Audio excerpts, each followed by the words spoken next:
Namaku Sastro. Usia sudah 74 tahun. Rambut memutih, langkah tak lagi sekuat dulu, dan pendengaran pun mulai menurun. Tapi satu hal yang tak pernah hilang dari hidupku adalah kenangan tentang dia. Tentang perempuan yang telah menemaniku selama lebih dari setengah abad. Tentang Sulastri, istriku tercinta. Sudah hampir 2 tahun dia pergi. Tapi setiap pagi, aku tetap bangun, duduk di pinggir ranjang, lalu menunduk perlahan. Menatap sepasang sandal yang tetap kuposisikan rapi di ujung tempat tidur. Sandal miliknya sudah tak pernah dipakai, tapi tak pernah pula kusentuh. Karena bagiku, sepasang sandal itu menyimpan sisa-sisa kehadirannya di rumah ini. Kadang orang menyangka aku belum bisa move on. Tapi aku tak pernah peduli. Mereka tak tahu rasanya kehilangan seseorang yang dulu selalu ada di setiap pagi, setiap malam, setiap detik dalam hidup kita. Dulu, setiap kali bangun tidur, Sulastri selalu lebih dulu turun dari tempat tidur, menyelipkan kakinya ke dalam sandal itu, lalu berjalan ke dapur untuk menjerang air. Aku selalu pura-pura tertidur agar dia tak tahu kalau aku diam-diam mendengarkan langkah-langkah kecilnya menuju dapur. Langkah itu kini tinggal kenangan. Setiap pagi kini sepi. Tak ada suara sendok yang bersentuhan dengan gelas. Tak ada aroma kopi tubruk. Tak ada suara panggilan. "Pak, bangun, kopi sudah siap." Yang tersisa hanyalah suara jam dinding dan sunyi. Tapi aku tetap bangun di jam yang sama.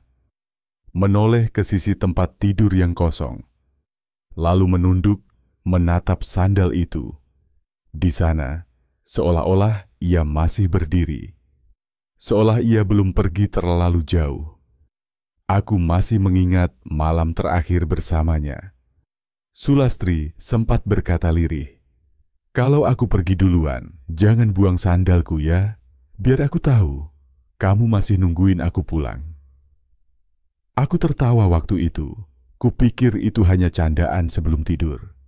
Tapi ternyata itulah pesan terakhirnya. Sejak kepergiannya, sandal itu tak pernah berpindah. Hanya aku yang merapikannya setiap pagi, memastikan posisinya tetap seperti dulu, menghadap ke arah luar, seolah siap dikenakan. Kadang aku berbicara sendiri, bercerita soal mimpi semalam, soal hujan deras tadi malam, atau sekadar curhat kalau aku kangen sama suara cerewetnya. Dulu aku sering merasa terganggu kalau ia terlalu banyak bicara. Sekarang, aku justru rindu pada kebisingan itu.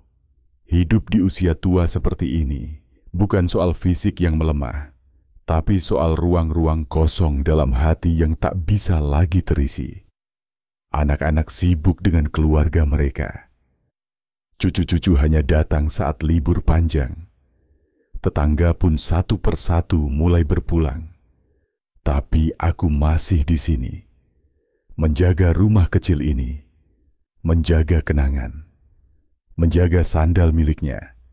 Aku pernah coba menyimpan sandal itu ke lemari, tapi malamnya aku justru mimpi buruk. Dalam mimpi, Sulastri berdiri di ujung ranjang, wajahnya sendu. Dan dia berkata, "Sandalku kemana, Pak?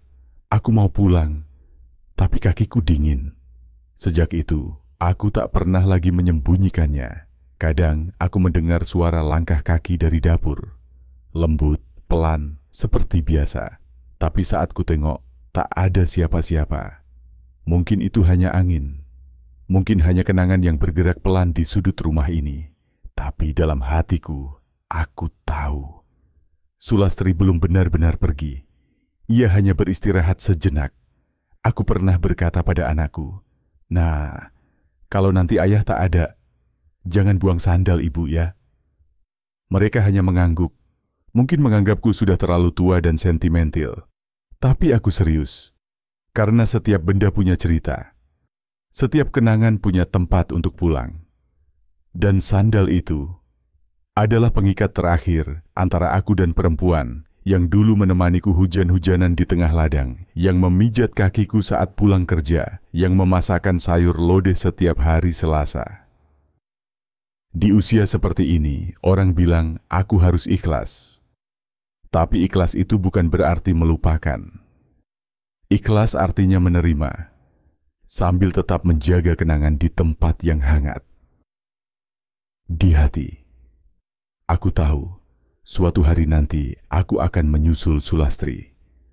Aku akan berjalan melewati jembatan cahaya itu, dan mungkin dia akan berdiri di sana, tersenyum, sambil berkata, "Lama ya nunggu aku, Pak?" Dan aku akan menjawab, "Aku nggak nunggu kok. Aku cuma lagi jaga sandal kamu." Dan kami akan berjalan beriringan lagi, tanpa rasa sakit, tanpa air mata. Hanya ada damai. Jadi kalau suatu hari kalian datang ke rumah ini dan melihat sepasang sandal usang yang tetap berada di ujung tempat tidur, jangan heran, jangan tertawa, jangan merasa aneh, karena di sana aku sedang menjaga janji kepada cinta yang tak pernah benar-benar pergi.